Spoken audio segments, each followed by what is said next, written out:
দুনিয়ার ভিতরে আমাকে সবাই যদি ফিরিয়ে দেয়, আমার মা আমাকে ফেরত দিবে না, আমার বাবা আমাকে ফেরত দিবে না।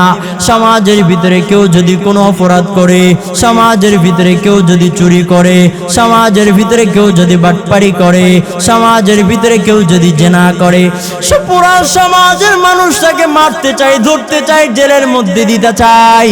কিন্তু এমন একজন মা, এমন একজন ব্যক্তি আছে, সে চায় না আমার সন্তান জেলে যাক, সে চায় না আমার সন্তানকে সমাজের মানুষে পিড়াক। মা চায় নাকি? মা সবার হাতে ধরে, পায়ে ধরে, ও ভাই আমার সন্তানকে মারিও না। যার মা নেই সে বুঝে মা না থাকা কত কষ্ট। ও দোস্ত, লম্বা ঘটনা সংক্ষিপ্ত ভাবে বলতেছি। ওই যুবক এবার লাঠি ধরে ধরে হাঁটতেছি, হাঁটতে হাঁটতে দাঁড়ায় দাঁড়ায় চিন্তা করে, আমার দেশের মাটিতে তো আমার মা আছে, দেশের মাটিতে আমার বাবা আছে। আমি যাই, আমার বাড়িতে যাই, আমার মায়ের কিনারায় বাবার কিনারায় যাই, এখন তো আমার কিছুই নাই, সব কিছু আমি তো হারায় ফেললাম। सूरज ने दिया अपनी शुआओं को पैगाम, सूरज ने दिया अपनी शुआओं को पैगाम, दुनिया है आजब चीज को भी सुबह को भी शाम, दुनिया है आजब चीज को भी सुबह को भी शाम, दुनिया में हो दुनिया का तलबगार नहीं हो, बाजार से गुजर हो खरीदार नहीं हो, बाजार से गुजर हो खरीदार नहीं हो। या रब मेरे आँखों में समा जाए मदीना, या रब मेरे आँखों में समा जाए मदीना, मुद्दत से मेरे दिल में तमन्ना ए मदीना, मुद्दत से मेरे दिल में तमन्ना ए मदीना। আলহামদুলিল্লাহ, সকল প্রশংসা আল্লাহ পাক রব্বুল আলামিনের দরবারে, যে মহান রব্বুল আলামিন আপনাকে আমাকে জান্নাতের বাগানে আসার, আমাকে কিছু কথা বলার, আপনাদেরকে শ্রবণ করার মতো তৌফিক দান করেছেন।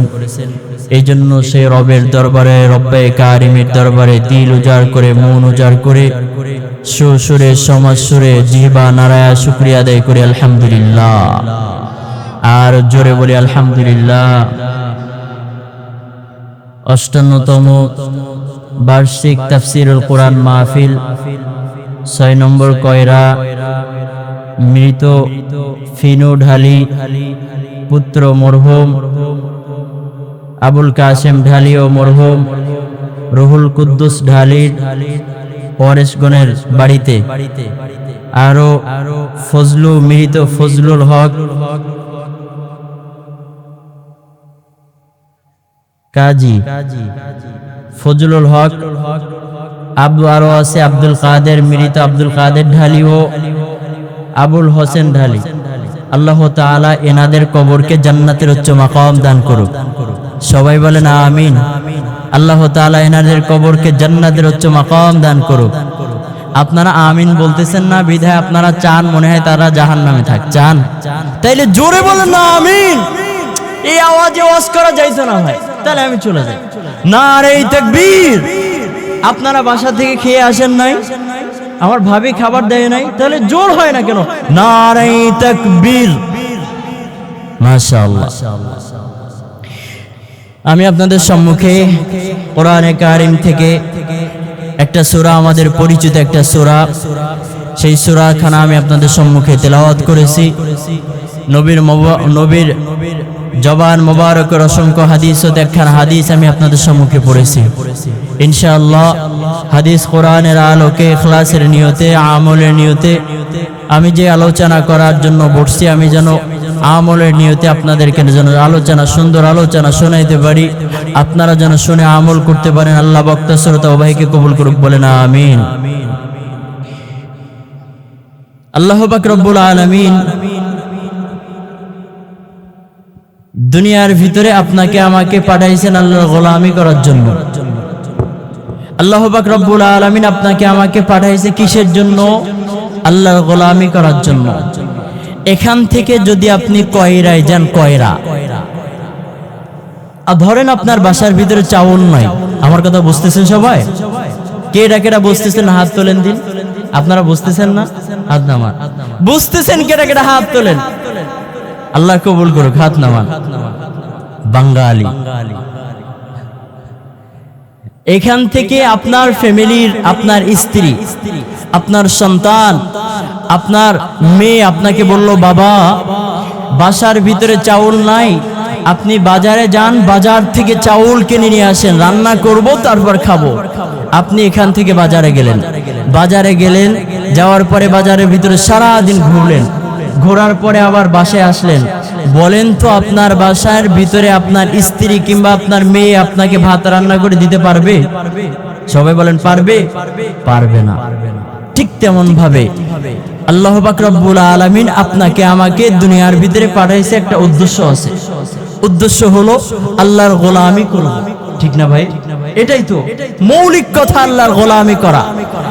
আর আপনি আমি যদি, যেমন কেউ আপনি বাসা থেকে কয়রায় গেছেন, বাজারে চাউল না নিয়ে এসে সারাদিন ঘুরলেন ফিরলেন, সন্ধ্যাবেলা বাসায় আসলেন, আপনার স্ত্রী আপনার সন্তান কিছুই যেমন রান্না করে আপনার সামনে দিতে পারবে না, কষ্ট করে থাকা লাগবে। ঠিক তেমন ভাবে এই দুনিয়া নামক বাজারে আল্লাহ পাক রব্বুল আলামিন পাঠাইছে আমল নামক সদাই, আমল নামক চাউল নিয়ে যাওয়ার জন্য। আর দুনিয়ার ভিতরে যদি আমরা খাইলাম ফেরলাম ঘুরলাম, আল্লাহর হুকুম মেনে চললাম না, তাহলে কবরে কষ্ট করা লাগবে কি লাগবে না? কথা বুঝতেছেন ভাই? বুঝতেছেন সবাই? अल्लाह ने मक्का ही में काबा बनाया, अल्लाह ने मक्का ही में काबा बनाया, इस काबा का काबा तेरी मरकद को बनाया, ऐसा लम्हा जी चले जा राह मदीना, सुल्तान का सुल्तान है सुल्तान मदीना, सरकार का सरकार है सरकार मदीना, गुलजार का गुलजार है गुलजार मदीना, ऐ खत्म रसूल फ़क़र उमम शाह मदीना, ऐ खत्म रसूल फ़क़र उमम शाह मदीना, दिखला दे मुझे मंदर गुलजार मदीना, दिखला दे मुझे मंदर गुलजार मदीना। আমরা সবাই মদিনায় যেতে চাই না? কেরা কেরা চাই? দুই হাত উঁচু করে নারে তাকবীর, হাত নামান। পিছনে যারা আছেন খালি জায়গাগুলো পুরা করে বসেন। আমার ঘন্টা টাইম 1.5 ঘন্টা, আর মাত্র 1 ঘন্টা 10 মিনিট আছে। সাধারণ কথা বলতে বলতে তো সময় চলে যাচ্ছে। একটু আগে আসেন না ভাই, একটু আগে আসেন। ফাঁকা জায়গায় শয়তান বসবে, জায়গা একটু পুরো করে বেশি, সবাই একটু আগে আসেন।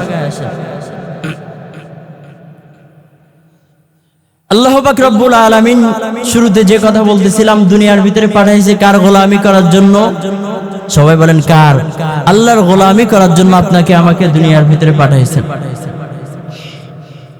আল্লাহ পাক রব্বুল আলামিন মানুষের হেদায়েতের জন্য, আপনার আমার হেদায়েতের জন্য কোরআনুল কারীম আপনার আমার নবীর উপর নাজিল করছেন। বলেন না সুবহানাল্লাহ।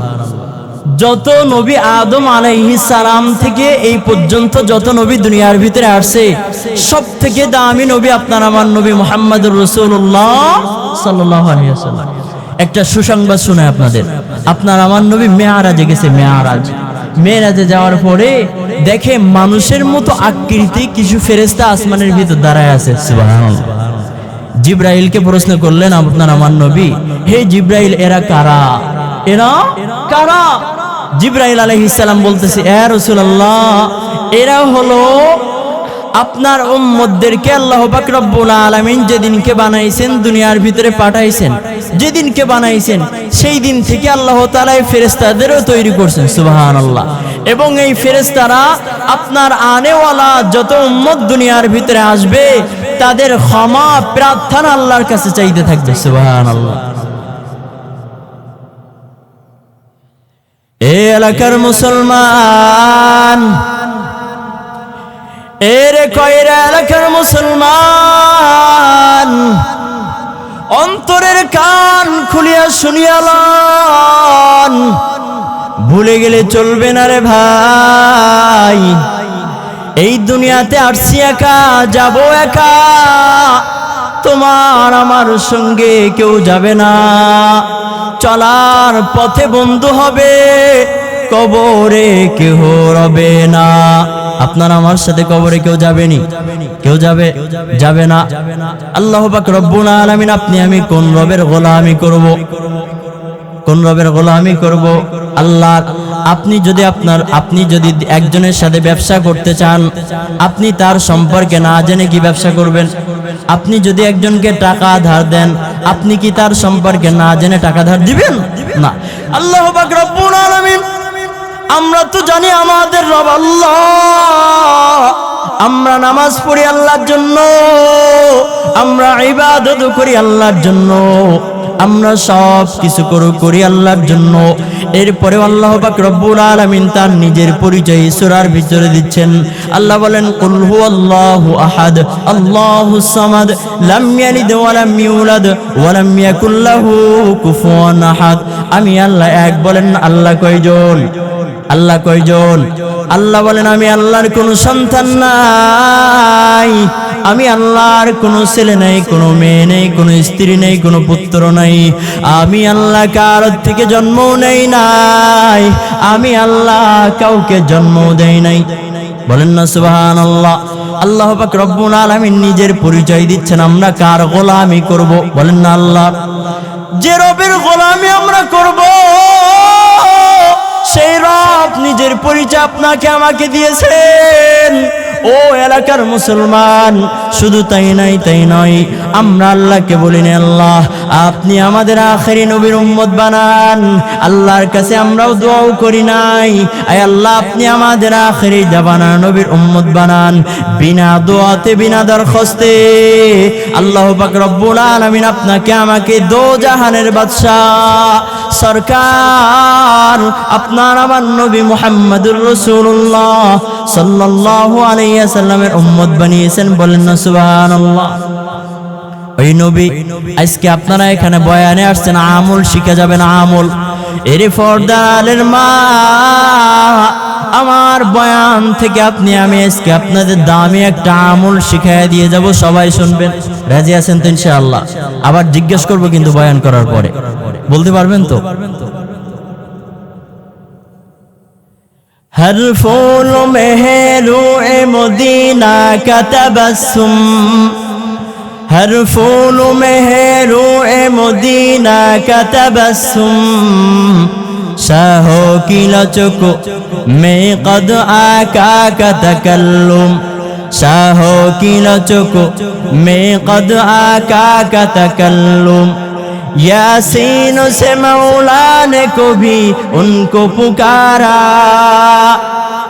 यासीन से मौला ने को भी उनको पुकारा, तौसीन और को भी हामीम इशारा, तौसीन और को भी हामीम इशारा। আপনার আমার নবী এখনো পর্যন্ত মদিনায় শুয়ে আছেন। মৃত্যুর সময় আপনার আমার কথা জিবরাইল আলাইহিস সালামকে বললেন, জিবরাইল আমি দুনিয়া থেকে চলে যাওয়ার পরে আমার উম্মতদের দায়িত্ব কে নিবে? জিবরাইল জানায়া দাও।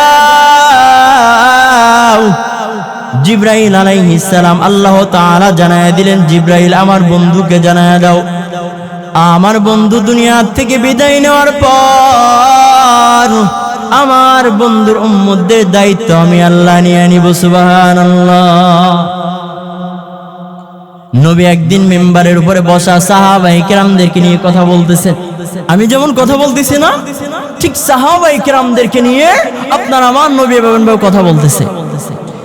কথা বলার সময় হঠাৎ করে চারজন ব্যক্তি আসছে। কয়জন? আবার বলেন কয়জন?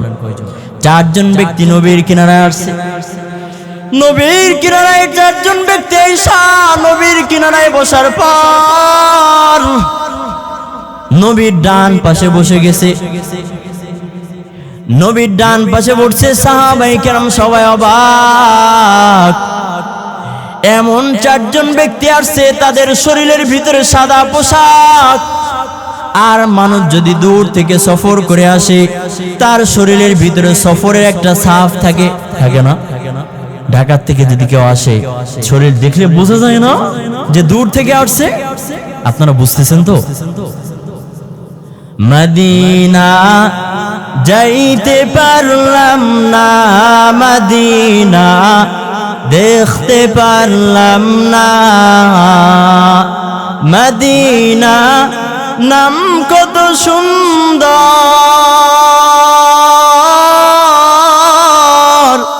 মদিনা কেড়েছে অন্তর। ওই মদিনার পথের ধুলি আমি মাখতে পারলাম না, মদিনা যাইতে পারলাম না, মদিনা দেখতে পারলাম না। ভালো লাগতেছে আপনাদের? সবার ভালো লাগতেছে তো? নবীর কিনারে আসছে কয়জন? সবাই বলেন কয়জন? চারজন নবীর কিনারে আসছে, এসে বসে গেছে। মায়ার নবী প্রথম জন ব্যক্তি তাকে জিজ্ঞাসা করে, কে তুমি, কোথা থেকে আসছো, তোমার বাড়ি কোথায়? মক্কায় তো ইতিপূর্বে আমি তোমাকে দেখি নাই, মদিনার ভিতরেও দেখি নাই। মায়ার নবীকে প্রথম জন ব্যক্তি জবাব দিয়ে বলে, ইয়া রাসূলুল্লাহ, আমার বাড়ি মক্কায়ও নাই, মদিনায়ও নাই, আমার বাড়ি মক্কায়ও নাই, মদিনায়ও নাই, আমি হলাম আসমানের একজন ফেরেশতা। বলেন সুবহানাল্লাহ। আরো জোরে বলেন সুবহানাল্লাহ। মায়ার নবী জিজ্ঞাসা করলেন, তোমার নাম কি, তোমার পরিচয় দাও। ওই ফেরেশতা এবার ডাক দিয়ে বলল, ইয়া রাসূলুল্লাহ, আমি হলাম হযরত মিকাইল আলাইহিস সালাম। নাম কি? মিকাইল আলাইহিস সালামকে মায়ার নবী বললেন, এ মিকাইল, তুমি আমার কিনারায় আসছো।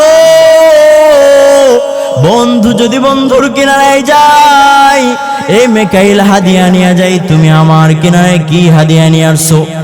মিকাইল আলাইহিস সালাম নবীর ডাকের জবাবে বলে, ইয়া রাসূলুল্লাহ, আমি আপনার জন্য হাদিয়া আনি নাই, আমি আপনার উম্মতের জন্য হাদিয়া নিয়ে আসছি। বলেন সুবহানাল্লাহ। আচ্ছা, আপনাদের খালিদ আমার ছাত্র। এখান থেকে মনে করেন আপনাদের এখানে পরিচিত আছে, খালিদের বড় কাকু, সবার সাথে আমার পরিচিত আছে। আমার 2 বছরের একটা সন্তান আছে। আমার ছেলেটাকে নিয়ে আমি কয়রা বাজারে আসলাম। আপনাদের কারোর সাথে আমার বন্ধুত্ব আছে, অনেক দিন দেখা হয় না, অনেক দিন পরে দেখা হয়েছে। দেখা হওয়ার পরে আপনি যখন আমার সাথে দেখা হয়েছে, আমার সন্তানকে আপনি কোলে নিবেন না ভাই? অবশ্যই নিবে। নেওয়ার পরে 2 টাকা 3 টাকা দিয়ে একটা আইসক্রিম কিংবা ললিপপ কিংবা একটা বিস্কুট কিনে দিবে।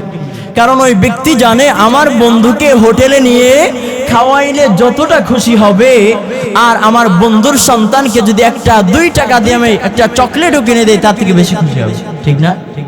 ঠিক তেমন ভাবে মায়ার নবীকে মিকাইল আলাইহিস সালাম ডাক দিয়ে বলে, ইয়া রাসূলুল্লাহ, আমি আপনার জন্য হাদিয়া আনি নাই, আমি আপনার উম্মতের জন্য হাদিয়া নিয়ে আসছি। এ মিকাইল, তাড়াতাড়ি বলে দাও কি হাদিয়া নিয়ে আসছো?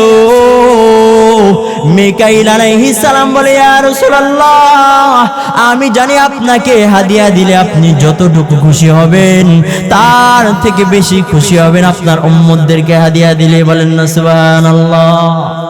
তার থেকে বেশি খুশি হবে আপনার উম্মতদেরকে হাদিয়া দিলে। ইয়া রব মেরে আঁখোं में समा जाए मदीना, या रब मेरे आँखों में समा जाए मदीना, मुद्दत से मेरे दिल में तमन्ना ए मदीना, मुद्दत से मेरे दिल में तमन्ना ए मदीना বলতেছে আপনার উম্মতদেরকে হাদিয়া দিলে তার থেকে বেশি খুশি হবে। বলতেছে মিকাইল কি হাদিয়া নিয়ে আসছে? বলতেছে ইয়া রাসূলুল্লাহ আপনার উম্মতদের জন্য এমন হাদিয়া নিয়ে আসলাম, আপনার উম্মতেরা যদি সকাল বেলা 10 বার আর সন্ধ্যা বেলা 10 বার কেউ যদি আমল করতে পারে, আমি কাল কিয়ামতের ময়দানে আপনার সেই উম্মতকে নিয়ে হাউজে কাউসারের পানি পান করাইব। আর জোরে চিল্লায় কোন বলতেছে আমি আপনার উম্মতদের হাউজে কাউসারের পানি পান করাইব। সকালে কয়বার? সন্ধ্যায় কয়বার? 10 বার। মায়ান নবী বললেন ঠিক আছে, আমলের কথা পরে বলতেছি শেষে। দ্বিতীয় নম্বর ফেরেশতা যিনি বসা, ওনাকে জিজ্ঞেস করা হয় আপনি কে, আপনার বাড়ি কোথায়, কোথা থেকে আসলেন, আপনাকেও তো আমি চিনি না। দ্বিতীয় নম্বর ফেরেশতা ডাক দিয়ে বলে ইয়া রাসূলুল্লাহ আমার বাড়ি মক্কায়ও নাই মদিনায়ও নাই, ইয়া রাসূলুল্লাহ আমিও আসমানের একজন ফেরেশতা। সুবহানাল্লাহ, আমিও আসমানের একজন ফেরেশতা। বলে আপনার নাম কি? বলে ইয়া রাসূলুল্লাহ আমার নাম হযরত ইসরাফিল আলাইহিস সালাম। নাম শুনছেন আপনারা? শুনছেন তো? ইসরাফিল তুমি আমার কিনারে আসছো, কি হাদিয়া নিয়ে আসছো জানায়া দাও। ইসরাফিল আলাইহিস সালাম মায়ার নবীকে ডাক দিয়ে বলে ইয়া রাসূলুল্লাহ আমি আপনার কিনারে আসছি, আমিও আপনার জন্য হাদিয়া আনি নাই, আমি আপনার উম্মতের জন্য হাদিয়া নিয়ে আসছি। মায়ার নবী বলে তাড়াতাড়ি জানায়া দাও তুমি আমার উম্মতের জন্য কি হাদিয়া নিয়ে আসছো। দ্বিতীয় নম্বর ফেরেশতা ইসরাফিল আলাইহিস সালাম ডাক দিয়ে বলে ইয়া রাসূলুল্লাহ আপনার উম্মতেরা যদি সকাল বেলা 10 বার আবার সন্ধ্যা বেলা 10 বার কেউ যদি আমলটা করে নাই, তাহলে কাল কিয়ামতের ময়দানে আমি তাকে নিয়ে আল্লাহর দরবারে সুপারিশ করব। সুবহানাল্লাহ, আর জোরে বলেন না সুবহানাল্লাহ। বলতেছে সকালে কয়বার? সকালে 10 বার আর সন্ধ্যায় 10 বার। আপনার কোন উম্মত যদি আমলটা করতে পারে ইয়া রাসূলুল্লাহ সেই উম্মতকে নিয়ে আমি আল্লাহর দরবারে সুপারিশ করব। যেদিন কেউ কারোর পরিচয় দিবে না, মা তার সন্তানের পরিচয় দিবে না, বাবা তার সন্তানের পরিচয় দিবে না।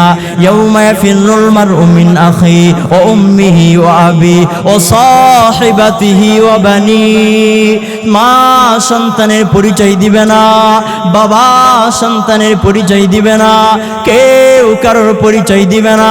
সেই দিন মিকাইল ইসরাফিল আলাইহিস সালাম বলতেছে আমি আল্লাহর কিনারায় নিয়ে সুপারিশ করব। আমল সকালবেলা কয়বার করব, সন্ধ্যাবেলা কয়বার, মনে থাকবে তো? তৃতীয় নম্বর ফেরেশতা যিনি বসা ওনাকে জিজ্ঞাসা করে ও নবী আমার জিজ্ঞাসা করতেছে আপনি কে, আপনার বাড়ি কোথায়? আপনাকে তো আমি মক্কায় দেখি নাই, মদিনার ভিতরেও তো আমি আপনাকে দেখি নাই, বলেন না আপনি কে? তৃতীয় নম্বর ফেরেশতা ডাক দিয়ে বলতেছে ইয়া রাসূলুল্লাহ আমি তো আপনার কাছে বারংবার আসি, আমি হলাম হযরত জিবরাইল আলাইহিস সালাম। বলেন না সুবহানাল্লাহ। উনি কে? জিবরাইল আলাইহিস সালাম। হর ফুল মেহরু এ মদিনা কা তাবাসসুম শাহো কি লচকো মে কদ আকা কা তাকাল্লুম यासीन से मौला ने को भी उनको पुकारा, यासीन से मौला ने को भी उनको पुकारा, तौसीन और को भी हामीम इशारा, तौसीन और को भी हामीम इशारा। আর বাকি আছে তৃতীয় নম্বর ফেরেশতার নাম কি বললাম? কথা বলেন। জিবরাইল আলাইহিস সালাম। জিবরাইল আলাইহিস সালাম বলতেছে ইয়া রাসূলুল্লাহ আমি একই কথা নিয়ে আসছি, সকালে 10 বার আর সন্ধ্যায় 10 বার। ও আমার পর্দানিশীন মা, ও কয়রার মা, ও বোন, ও বুড়া বাবা, ও যুবক ভাই, আমলের কথা সবাই স্মরণ রাখবেন, সারা জীবন আমল করবেন। পারা যাবে তো? জিবরাইল আলাইহিস সালাম কি বলে শুনেন, বলতেছি ইয়া রাসূলুল্লাহ আমি এক খিতা নিয়ে আসছি। তাহলে কি নিয়ে আসছো? বলতেছি ইয়া রাসূলুল্লাহ আপনার উম্মতেরা কেউ যদি সকাল বেলা 10 বার সন্ধ্যা বেলা 10 বার আমল করে, কাল কিয়ামতের ময়দানে আমি তার হাত ধরে বিদ্যুতের গতিতে পুলসিরাতের রাস্তা পার করায় দেব। আর জোরে বলেন সুবহানাল্লাহ। কত ফজিলতের কথা। জিবরাইল আলাইহিস সালাম ডাক দিয়ে বলে রাসূলুল্লাহ আপনার উম্মতেরা কেউ যদি সকাল বেলা 10 বার আর সন্ধ্যা বেলা 10 বার এই আমলটা করে নাই, ইয়া রাসূলুল্লাহ আপনার উম্মতের হাত ধরে আমি বিদ্যুতের গতিতে পুলসিরাতের রাস্তা পার করায়া দিব। বাকি আছে কয়জন বলেন না, কয়জন? বুঝতে পারতেছেন আপনারা? চতুর্থ জন কে বলেন দিন? আপনার আমার জান নিয়ে যায় কে?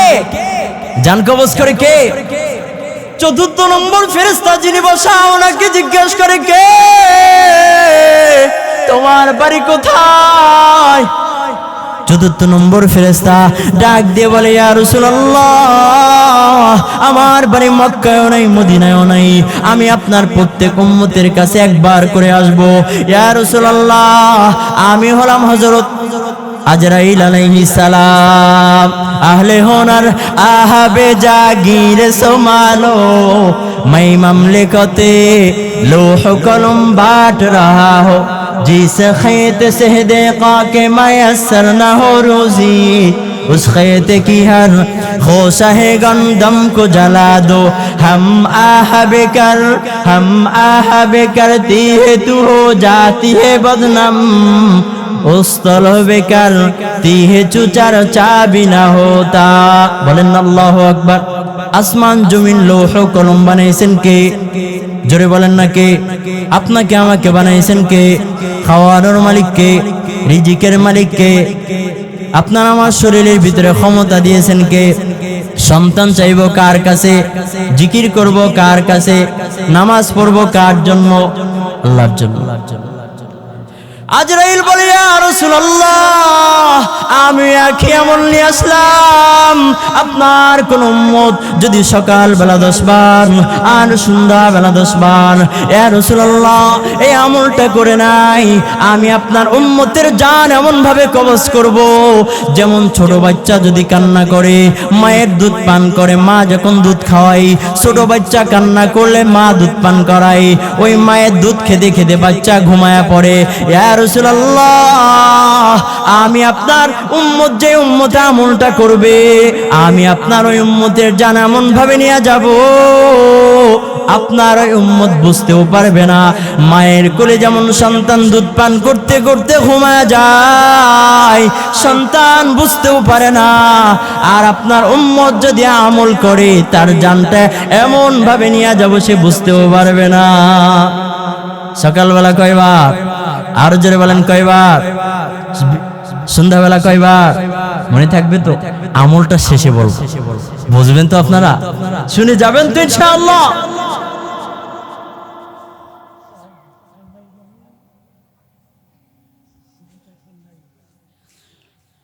আল্লাহ পাক রব্বুল আলামিন শুরুতেই বললাম দুনিয়ার ভিতরে আপনার আমার হেদায়েতের জন্য কোরআনুল কারীম নাজিল করছেন, আপনি আমি কিভাবে চলবো সেই দিক নির্দেশনাও দিয়ে দিয়েছেন না? কিন্তু বর্তমান সময়ে যে আমরা এমন ভাবে চলাফেরা করি, আমাদের চলাফেরা দেখে বোঝা যায় না যে আমরা মুসলিম নাকি অমুসলিম। এমন ভাবে দাড়ি কাটে দেখলে বোঝা যায় না হিন্দু না মুসলমান। সালাম কাকে দিব?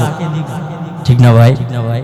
কবরের ভয় আপনার আমার অন্তর থেকে চলে গেছে, অথচ কবর প্রত্যেক দিন আপনার আমাকে ডাকতে থাকে, স্মরণ করাইতে থাকে আমি কবর কিন্তু ভয়ঙ্কর জায়গা, আমি কবর অন্ধকার ঘর, আমার ভিতরে তোমাকে আশাই লাগবে।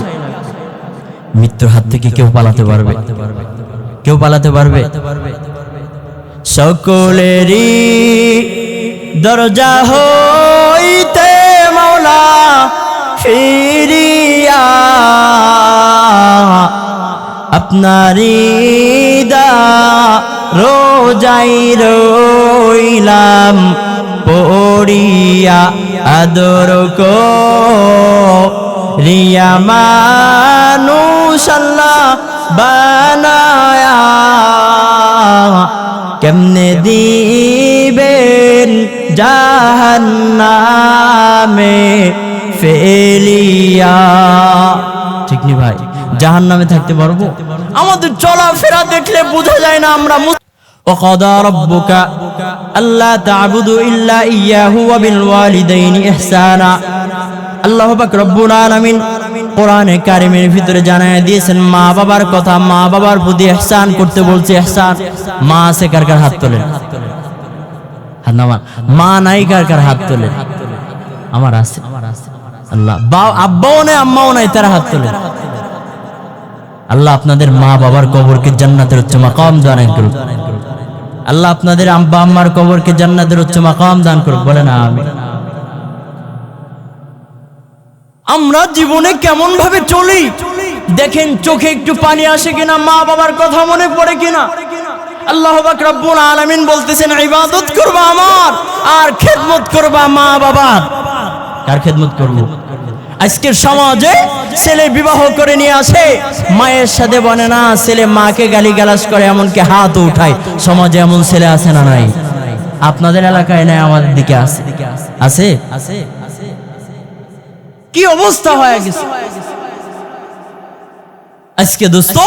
যার মা নেই তার কাছে শুনলে বোঝা যায় মা হারানোর ব্যথা কি। যার বাবা নেই তার কাছে শুনলে বোঝা যায় যে বাবা হারানোর ব্যথা তার কলিজায় কি আছে।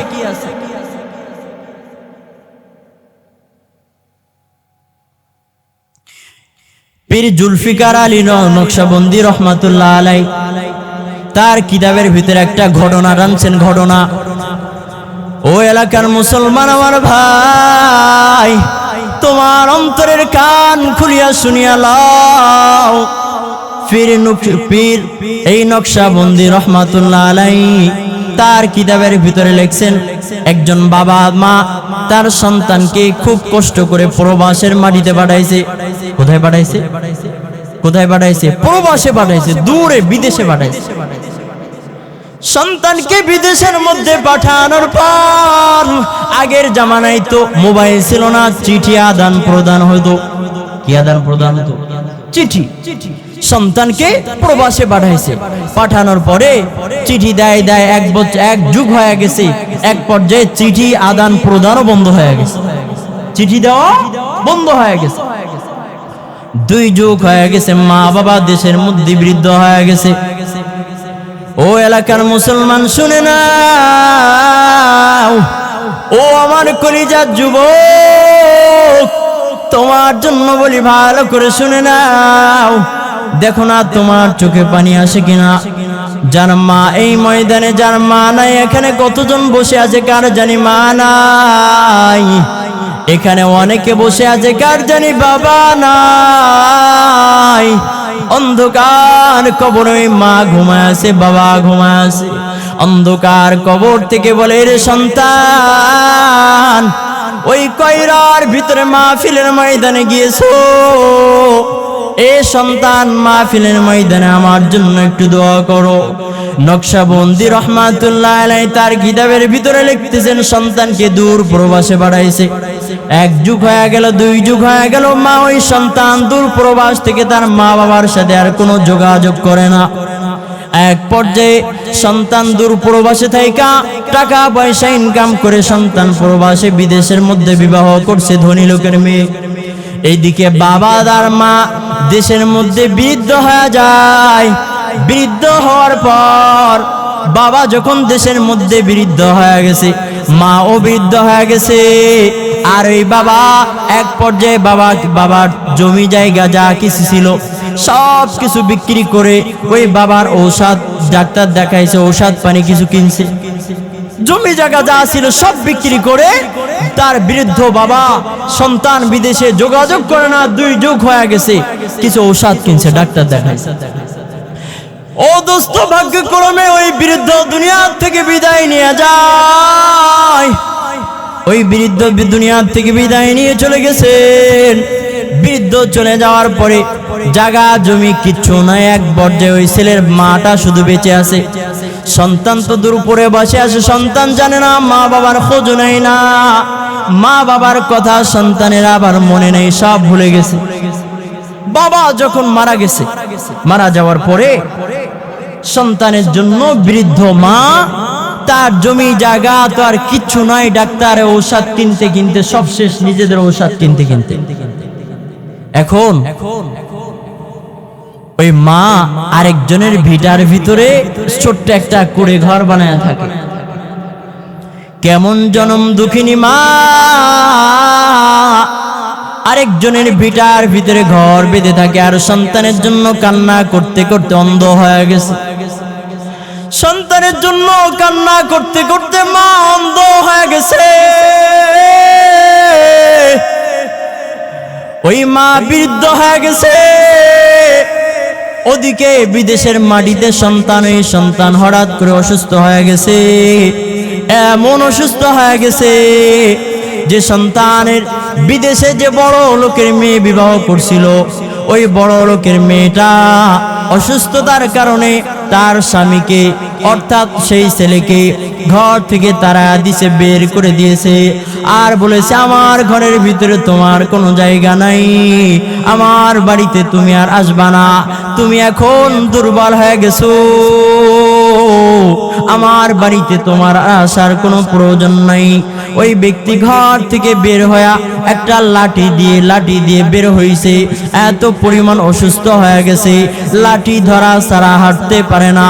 পীর নকশবন্দি রহমাতুল্লাহ আলাইহি তার কিতাবের ভিতরে লেখেন, ওই সন্তান এবার বাইরে দাঁড়া চিন্তা করতেছে, দুনিয়ার ভিতরে আমাকে সবাই যদি ফিরিয়ে দেয়, আমার মা আমাকে ফেরত দিবে না, আমার বাবা আমাকে ফেরত দিবে না, সমাজের ভিতরে কেউ যদি কোনো অপরাধ করে, সমাজের ভিতরে কেউ যদি চুরি করে, সমাজের ভিতরে কেউ যদি বাটপারি করে, সমাজের ভিতরে কেউ যদি জেনা করে, পুরা সমাজের মানুষটাকে মারতে চাই, ধরতে চাই, জেলের মধ্যে দিতে চাই। কিন্তু এমন একজন মা, এমন একজন ব্যক্তি আছে, সে চায় না আমার সন্তান জেলে যাক, সে চায় না আমার সন্তানকে সমাজের মানুষে পিড়াক। মা চায় নাকি? মা সবার হাতে ধরে, পায়ে ধরে, ও ভাই আমার সন্তানকে মারিও না। যার মা নেই সে বুঝে মা না থাকা কত কষ্ট। ও দোস্ত, লম্বা ঘটনা সংক্ষিপ্ত ভাবে বলতেছি। ওই যুবক এবার লাঠি ধরে হাঁটতেছি, হাঁটতে হাঁটতে দাঁড়ায় চিন্তা করে, আমার দেশের মাটিতে তো আমার মা আছে, দেশের মাটিতে আমার বাবা আছে, আমি যাই আমার বাড়িতে যাই, আমার মায়ের কিনারায় বাবার কিনারায় যাই, এখন তো আমার কিছুই নাই, সব কিছু আমি তো হারায় ফেললাম। যুবক এবার দেশে আসছে, আসার পরে তার বাড়ি যেখানে ছিল সেখানে গেছে। বাড়ি যেখানে ছিল সেখানে যে দেখে বড় একটা আঙ্গুর বাগান। কিসের বাগান ভাই? আঙ্গুরের বাগান। আঙ্গুরের বাগানের কিনারায় যাওয়ার পর, আঙ্গুরের বাগানের কিনারায় যা দেখে, আঙ্গুরের বাগানের ভিতরে একজন গাছ কাটতেছে, ময়লা পরিষ্কার করতেছে। বাগানওয়ালার কাছে জিজ্ঞেস করে, ওরে ভাই, এইখানে যাদের বাড়ি ছিল তারা কোথায়? বাগানওয়ালা ডাক দিয়ে বলতেছেন, এই জায়গা তো এখন আমার, এইখানে যার বাড়ি ছিল, এইখানে যার ঘর ছিল, সেই বৃদ্ধ লোকটা তো দুনিয়া থেকে বিদায় নিয়ে চলে গেছে। সন্তান বাবার মৃত্যুর খবর শুনে চমকে উঠছে। বাবার মৃত্যুর খবর শুনে চমকে উঠছে। যখন বলতেছে এখানে যে ছিল তার, সে তো বুড়া মুরব্বী মারা গেছে, অসুস্থতার জন্য ডাক্তার দেখানোর জন্য তার জমি জায়গা সব বিক্রি করছে। আর বলতেছে তাদের একটা সন্তান ছিল, দূর প্রবাসে আছে, মা বাবার কোনো খোঁজ খবর নেয় না। ওই বাগানের ভিতরে যে আছে, সে বলতেছে আমি যদি তাকে পেতাম তাহলে আমার হাতের ভিতরে যে ধারালো অস্ত্র আছে, অস্ত্র দিয়ে তাকে হত্যা করে ফেলতাম। কেমন নিষ্ঠুর সন্তান, মা বাবার খোঁজ খবর নেয় না। এক পর্যায়ে বলতেছে, ভাই তাহলে ওই বৃদ্ধর স্ত্রী যে ছিল সে কি মারা গেছে না বেঁচে আছে? তখন বাগানের লোক বুঝতে পারছে, হ্যাঁ এই হলো সেই সন্তান। বাগানের লোক বোঝার পর বলতেছে, ওই বৃদ্ধা মহিলা তার সন্তানের জন্য কান্না করতে করতে দুই চোখ অন্ধ হয়ে গেছে। আজও তার সন্তান দেশে ফিরে আসে নাই, তার জায়গা জমি কিছুই নাই, সে আরেকজনের জায়গায় একটা কুড়ে ঘর বেঁধে থাকে। ও সন্তান, ও যুবক, আরেকজনের বাড়িতে সে আরেকজনের জায়গায় কুড়ে ঘর বেঁধে থাকে, আর সারাদিন অন্ধ বুড়িটা ভিক্ষা করে লাঠি ধরে ধরে। বলে, তুমি যদি সন্ধ্যা পর্যন্ত এখানে দাঁড়ায় থাকতে পারো ওই ঘরের কিনারায়, তাহলে তুমি ওই বৃদ্ধা মহিলার সাথে সাক্ষাৎ করতে পারবা, ওই বৃদ্ধা মহিলার সাথে তুমি সাক্ষাৎ করতে পারবা। এবার যুবক সারাদিন ওই ঘরের কিনারায় দাঁড়ায় থাকলো। দেখে সন্ধ্যাবেলা একটা অন্ধ মহিলা লাঠি নিয়া একটা অন্ধ মহিলা লাঠি নিয়া ওই ঘরের ভিতরে প্রবেশ করছে মাগরিবের আজানের আগে। ওই যুবক দাঁড়ায় দাঁড়ায় দেখতেছে, আমার মা, 2 যুগ আগে আমি যে মাকে রেখে গেছিলাম সুস্থ হয়ে, আমার মা অন্ধ হয়ে গেছে। মানুষের বাড়ি ভিক্ষা করে করে আনে, সন্তানের কলিজায় মায়া লাগে, এরপর মা বলে ডাক দেয় না। যুবক এবার পাশে দাঁড়ায় আছে, পাশে দাঁড়ানোর পর দাঁড়া দেখতেছেন ওই সন্তান মা একটা পাত্র মশক থেকে একটা বদনা থেকে পানি নিয়ে ওযু বানাইছে। ওযু বানায় মাগরিবের নামাজ আদায় করছে। বৃদ্ধা মহিলা হাতে হাতে যাই নামাজটা পাটিটা বিছায়া কুড়ে ঘরের ভিতরে নামাজ আদায় করছে। নামাজ আদায় করার পর ওই সন্তান দাঁড়ায় দাঁড়ায় তাকায় দেখতেছেন, তাকায় ঘরের ভিতরে দেখতেছেন তার মা মাগরিবের পরে হাত উঠাইছে। হাত উঠে বলে, আল্লাহ, আয় আল্লাহ, তুমি আমার স্বামীকে আমার থেকে কেড়ে নিয়ে গেছো আল্লাহ। আয় আল্লাহ, আমার সম্পদ ছিল তাও তুমি আমার থেকে কেড়ে নিয়ে গেছো আল্লাহ। আয় আল্লাহ, আমার একটা মাত্র সন্তান, আয় আল্লাহ, তুমি তাকেও আমার বুক থেকে আমার সন্তানকে নিয়ে গেছো দূর প্রবাসে। আজ হলো আমার সন্তান আমার খবর নেই না। আয় আল্লাহ, আমি মা দোয়া করতেছি আমার সন্তানকে যেখানে রাখিও তুমি ভালো রাখিও। আয় আল্লাহ, আমার সন্তানকে তুমি কখনো বিপদ দিয়ে হত্যা, কখনো বিপদ আপদ দিও না রে আল্লাহ। আয় আল্লাহ, তুমি আমার সন্তানকে কখনো বিপদে ফেলাও না রে আল্লাহ। ওই মা কুড়ে ঘরের মধ্যে বসে অন্ধ মা দোয়া করতেছে, আয় আল্লাহ, আমার জীবনে কিছুই চাই না, আমি বৃদ্ধ বয়সে আমার সন্তানকে ভিক্ষা করে খাওয়াইবো, কিন্তু আল্লাহ তুমি আমার সন্তানকে আমার বুকের মধ্যে ফিরে দাও। আমার তো দুনিয়ার ভিতরে কেউ নাই, আমি মারা যাবার পরে কে আমাকে কবরের ভিতরে রাখবে, কে আমার জন্য দোয়া করবে আল্লাহ। আয় আল্লাহ, আপনি আমার সন্তানকে আমার বুকের মধ্যে ফিরে দাও। এক পর্যায়ে বাইরে থেকে সন্তান কান্নামাকে সুরে ডাক দিয়ে বলে, মা, ও মা গো, আমি তোমার সন্তান, তোমার বুকে ফিরে এসেছি। অন্ধ মা 2 যুগ আগে সন্তানের কথা শুনতো, সন্তানের কথা শোনার পরে মা হাউমাউ করে কেঁদে দিয়েছে, আর সন্তানকে জড়ায়া ধরে আর সন্তানের চোখ মুখে হাতাইতে থাকে আর বলে, বাবা, এতদিন তুমি কোথায় ছিলা? তোমার উপরে আমি রাগ করি নাই। ও দোস্ত, তোমার আমার মা যে কত আপন। মা যদি দোয়া করে কারেন্টের মতো কাজ হয়ে যায়, মা যদি দোয়া করে সেই দোয়া আল্লাহ কবুল করে নেয়। জীবনের মূল কষ্ট মায়ের, প্রসব বেদনা,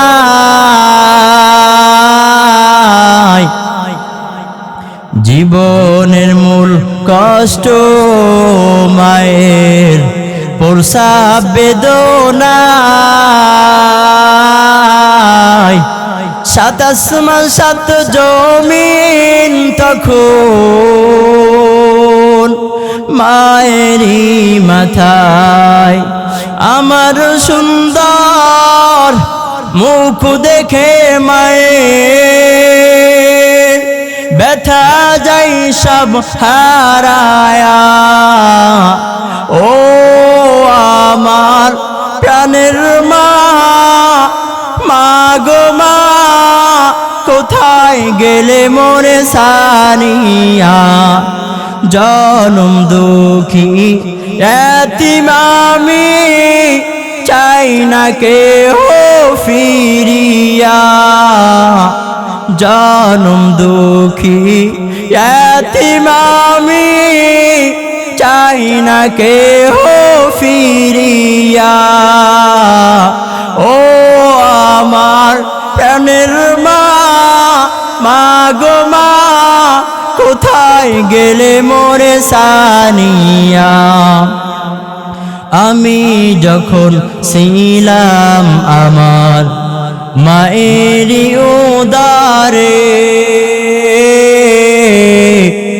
আমি যখন ছিলাম আমার মায়েরই উদারে, চলাফেরা করতেন যে মা কত কষ্ট করে।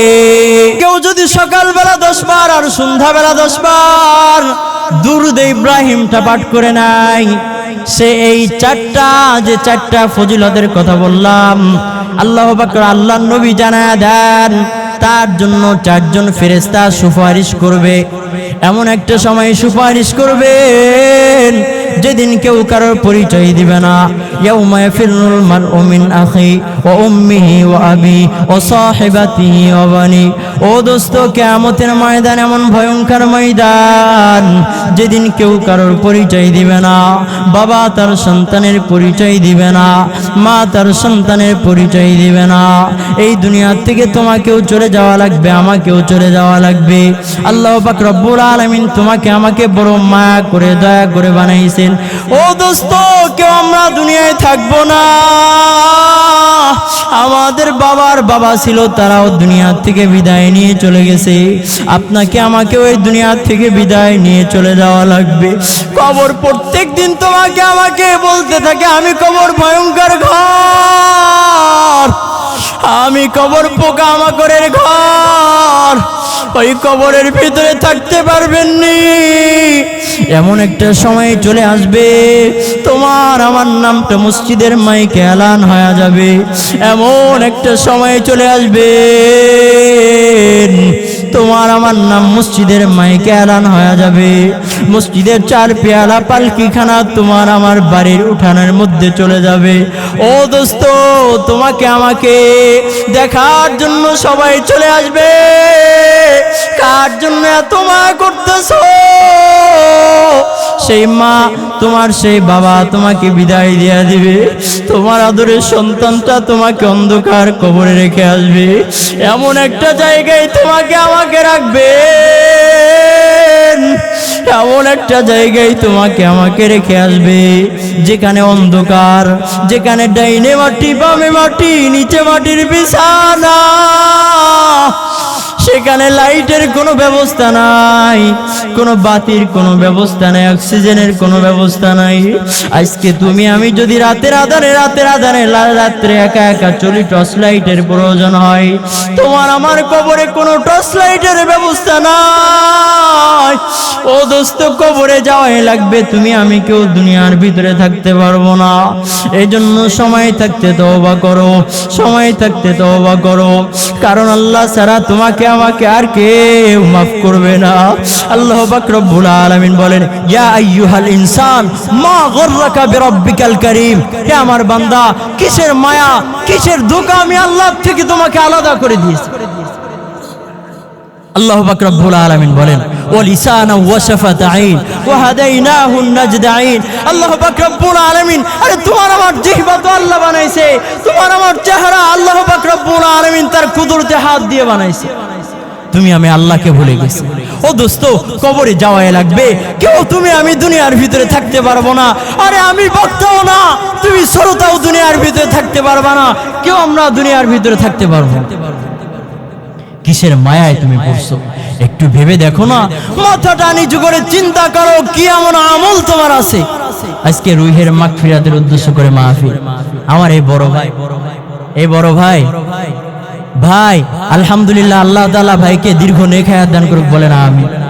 ভাইয়ের মনে বড় অনেক আশা, অনেক বড় আশা, বলতেছে হুজুর আমি যতদিন বাঁচি এই মাহফিল চলবে ইনশাআল্লাহ। এই যে রুহের মাগফিরাতের উদ্দেশ্য করে মাহফিল নিচ্ছে, এটা আপনাদের এলাকার এই মাহফিল একটা নাজাতের ওসিলা হয়ে যেতে পারে, বলেন না আমিন। এজন্য দোস্ত, সময় থাকতে কবরের কথা চিন্তা করে আমরা সবাই এখন তওবা করব। আপনার যদি তওবার নিয়ত হয়, নিয়ে মনে মনে নিয়ত করেন আর গুনাহ করব না, আর মানুষের হক ফাঁকি দিব না, আর বাজে কথা বলবো না, হ্যাঁ, আর মানুষকে কটু কথা বলবো না, মানুষকে নিয়ে সমালোচনা করব না। যদি তওবার নিয়ত হয়, দুই হাত উঁচু করে একটু আল্লাহকে দেখান না। কেটা কেটা তওবা করতে পারেন? নারে তাকবীর, নারে তাকবীর। আয় আল্লাহ আমাদের তওবা কবুল করে নেন আল্লাহ। আয় আল্লাহ আমার দায়িত্ব ছিল আপনার পর্যন্ত পৌঁছানো। আল্লাহ সবাই তওবা করেছে আর গুনাহ করবে না রে আল্লাহ। আয় আল্লাহ আপনি আমাদের তওবা কবুল করে নেন, আপনি আমাদেরকে মাফ করে দেন। সবাই হাত নামান। আয় আল্লাহ আপনি আমাদের সবার মনে নেক মাকাসাদ পুরা করে দেন। কবরে যাওয়ার আগে আগে আল্লাহ, অন্ধকার কবরে যাওয়ার আগে আগে আমাদের জীবনের তামাম গুনাহ মাফ করে দেন। আমাদের মৃত্যুর সময় যেন আল্লাহ জবান থেকে কালিমা জারি করে দেয়, বলেন না আমিন। আরো জোরে বলেন না আমিন। আল্লাহ তাআলা আমাদের সবাইকে কবুল করুক। আমি যে কথাগুলো বললাম, সর্বপ্রথম আল্লাহ আমাকে আমল করার তৌফিক দান করুক।